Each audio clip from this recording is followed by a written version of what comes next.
Battle of Bengal में बात सीता हरण पर संग्राम की। दीदी के नेताओं को लगता है कि भगवा का पेटेंट बीजेपी ने करवा लिया है तो वो भगवान को भी नहीं बख्श रहे। और अब तक जय श्री राम पर ही बवाल मचा था, लेकिन अब टीएमसी नेताओं ने इसमें माता सीता की भी एंट्री करवा दी है। मगर ममता के करीबी सांसद कल्याण बनर्जी ने जिस तरह सीता हरण का जिक्र किया वो श्रद्धालुओं को नागवार गुजरा और बीजेपी ने इस मौके को हाथों हाथ लपका।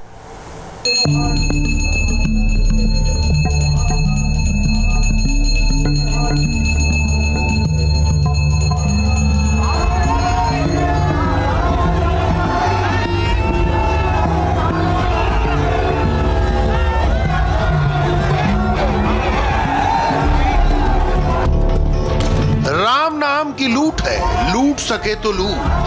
बंगाल में वोट की लूट मची है तो बीजेपी को राम नाम का सहारा है। उसके पास अयोध्या ब्रांड जय श्री राम का नारा है।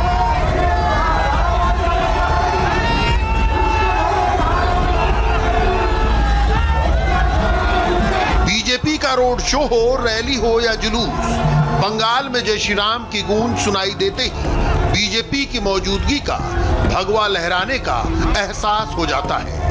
बंगाल में बीजेपी की पहली पहचान जय श्री राम की गूंज है।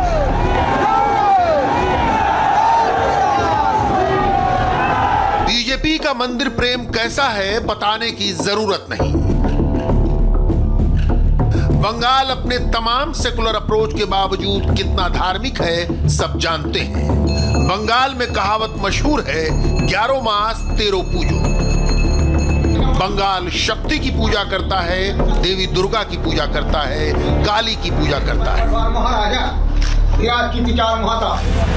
बंगाल के इस सेंटिमेंट को बीजेपी बखूबी समझती है, इसलिए उसके नेता बंगाल के किसी हिस्से के दौरे पर हो, मंदिर जाना नहीं भूलते, भगवान के दर्शन करना नहीं भूलते।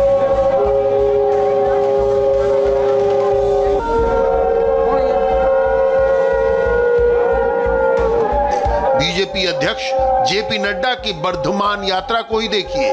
काटवा में किसान सभा के लिए पहुंचे जेपी नड्डा की अगवानी मंदिर परिसर में हुई। ये राधा कृष्ण मंदिर था जहां नड्डा ने पूरी आस्था से न सिर्फ भगवान के दर्शन किए बल्कि विधि विधान से पूजन अर्चन किया।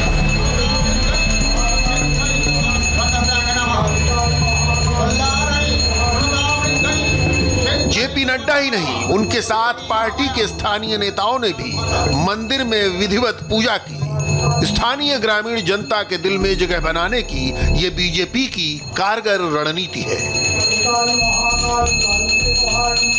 जय मां दुर्गा, जय मां काली।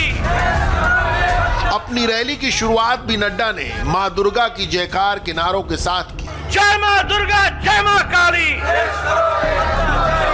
काटवा से नड्डा रोड शो के लिए वर्धमान जिला मुख्यालय आए।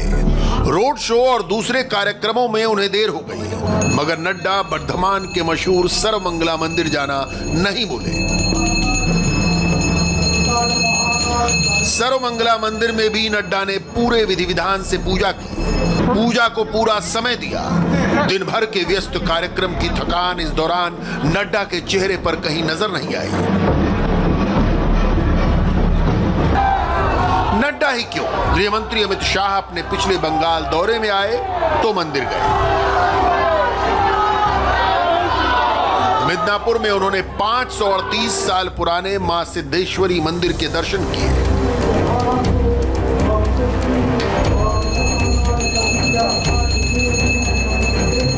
सेक्युलरिज्म के नाम पर जिस बंगाल में नेता या तो मंदिरों से बचते रहे या ममता बनर्जी की तरह सिर पर दुपट्टा डालकर रमजान में शामिल होते रहे। बीजेपी ने नेताओं के मंदिर दर्शन का एक नया सिलसिला शुरू किया है। ममता बंगाल के कल्चर की बात करती हैं, बीजेपी इस मंदिर दर्शन को भी बंगाल के कल्चर का जरूरी हिस्सा बताती है। ये सारी भूमिका बांधने की जरूरत इसलिए पड़ी क्योंकि बंगाल की सियासत में एक नया धार्मिक बवाल खड़ा हो गया है। तृणमूल के मोटर माउथ सांसद कहे जाने वाले ममता दीदी के करीबी कल्याण बनर्जी ने माता सीता पर एक विवादित बयान दे डाला। बयान ऐसा है जो बैठे ठाले विवाद को दावत देता है। कल्याण बनर्जी का यह बयान एक चुनावी सभा में दिया गया। पहले इस बयान को सुन लीजिए। সীতা রামের কাছে, কোনটা অনুযায়ী সীতা রামের কাছে যে বলছে, বললো ভাগ্যিস রাবণ আমাকে হরণ করে নিয়ে গেছিল, আর যদি তোমার ছেলেগুলো যারা এই জয়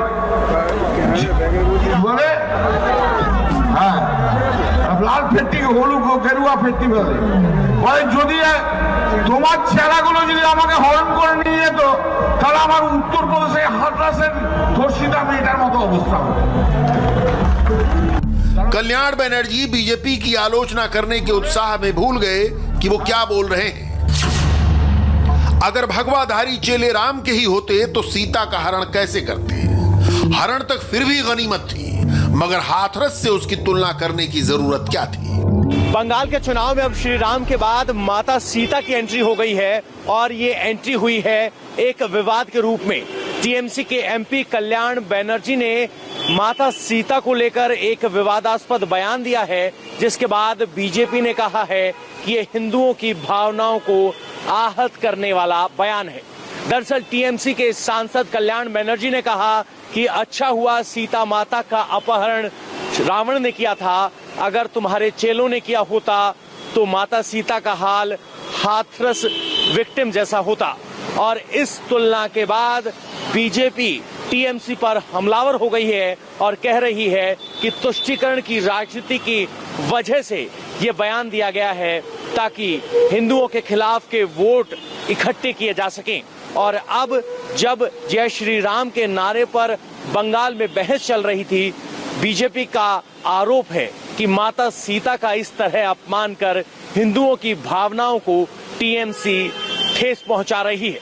कुल मिलाकर राजनीतिक संघर्ष में श्री राम के बाद अब सीता माता की एंट्री हो चुकी है। इस बयान का वीडियो सोशल मीडिया पर वायरल हो गया। इसके बाद भाजपा आईटी सेल के प्रमुख अमित मालवीय ने सीएम ममता बनर्जी से सवाल पूछने शुरू कर दिए। अमित मालवीय को इस वक्त बंगाल की भी जिम्मेदारी दी गई है। अमित ने ट्वीट कर सवाल पूछा, क्या हिंदुओं की भावनाओं को ठेस पहुंचाकर ही ममता दीदी तुष्टीकरण की राजनीति करना चाहती हैं? अमित मालवीय का ट्वीट सामने आते ही कल्याण बनर्जी का बयान कोलकाता से दिल्ली तक, यहां तक कि उत्तर पूर्व में भी आग की तरह फैला। मेघालय के राज्यपाल तथागत रॉय ने कल्याण बनर्जी के हिंदू होने पर ही सवाल खड़े कर दिए। उन्होंने कल्याण बनर्जी के बयान के साथ अपना सवाल उछाला। इस आदमी को पहचाना? कल्याण बनर्जी, हिंदू ब्राह्मण नाम वाला एक तृणमूल सांसद। राम भक्तों, क्या इसका जवाब दोगे? मगर जब खबर दिल्ली तक पहुंची तो बीजेपी के प्रवक्ताओं की प्रतिक्रिया ने बंगाल से आई खबर को देशव्यापी बना दिया। पार्टी के राष्ट्रीय प्रवक्ता संबित पात्रा ने इस बयान को गाली करार देते हुए करोड़ों हिंदुओं की भावना को ठेस पहुंचाने वाला करार दिया। उन्होंने इस मसले पर सीधे ममता बनर्जी से माफी की मांग कर डाली। कल्याण बनर्जी जो कि बंगाल के एमपी हैं, जिस प्रकार से उन्होंने सीता मां के लिए अभद्र भाषा का प्रयोग किया है, ये बहुत निंदनीय है। ये एक बड़ा अपराध है। करोड़ों हिंदुओं के भावनाओं को ठेस पहुंची है इस प्रकार से सीता मां को जो गाली दी है कल्याण बनर्जी ने। आप देखिए, ममता बनर्जी के वो राइट हैंड है। ये अपीजमेंट की पॉलिटिक्स, ये तुष्टीकरण की पॉलिटिक्स बंगाल में कब से देखने को मिल रहा है? मैं पूछता हूं ममता बनर्जी से, ममता जी, जिस प्रकार की भाषा का प्रयोग सीता मां और भगवान राम के लिए किया गया है, क्या किसी और धर्म के लिए आप इसी प्रकार के शब्दों का प्रयोग कर सकती हैं? नहीं कर सकती हैं, और करना भी नहीं चाहिए। आप केवल और केवल तुष्टीकरण के लिए हिंदुओं के भावना के साथ खिलवाड़ कर रही हैं। माफी मांगना चाहिए, और आने वाले चुनाव में सभी लोग सत्य देख रहे हैं, जवाब टीएमसी को जरूर मिलेगा। सर, आप लोग चाहते हैं कि उनकी तरफ से माफी आए? बिल्कुल, ममता बनर्जी को माफी मांगना चाहिए।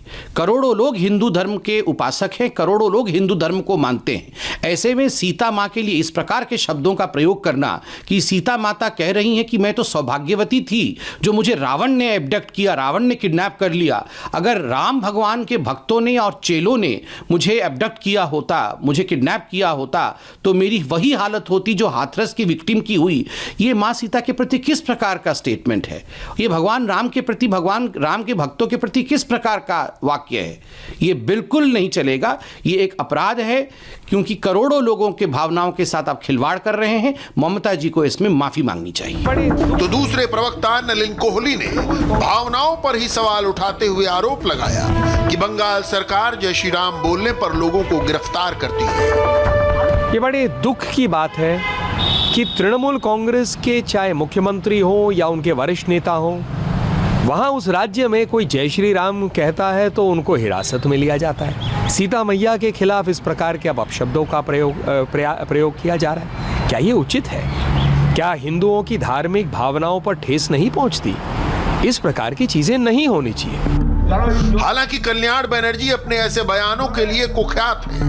बीते साल जुलाई में उन्होंने वित्त मंत्री निर्मला सीतारमण को काली नागिन तक कह दिया था।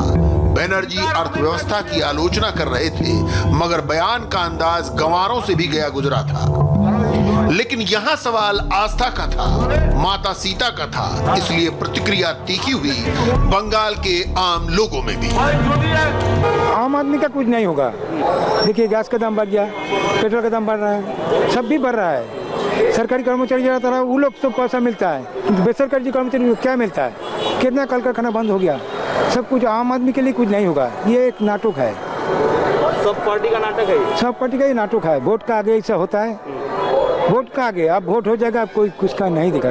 5 वर्ष किसी का कुछ नहीं दिखा। एक्चुअली पॉलिटिकल के हिसाब से हम लोग आम आदमी जो है हर चीज सच नहीं बोल पाते हैं, क्योंकि चारों तरफ दबाव है। तो सच बोलना भी तो एक कड़वा सच जो है वो तो है ही है। तो अधिकतर आदमी सभी जानते हैं जे कड़वा सच क्या है। तो इसी ढंग से हम लोग अभी क्या करें, आम आदमी है। हम स्कूल में सर्विस करते हैं, प्राइमरी स्कूल में।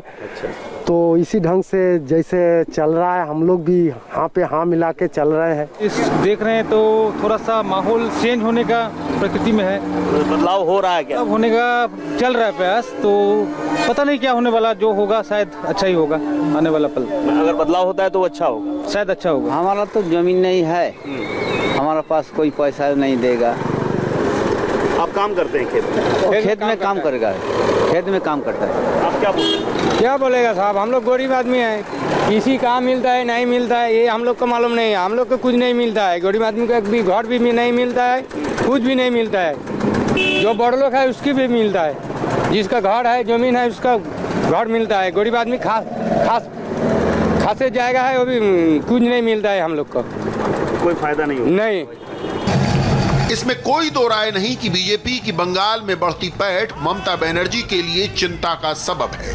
लेफ्ट और कांग्रेस साथ मिलकर लड़ने वाले हैं, लेकिन वो अब जमीन खो चुके हैं। ममता की सीधी लड़ाई मोदी और शाह की बीजेपी से है। ये बीजेपी बंगाल में जिस तरह जगह बना रही है, उससे ममता की कुर्सी हिल रही है। पार्टी ने तो नारा ही दे दिया है, अब की बार 200 पार।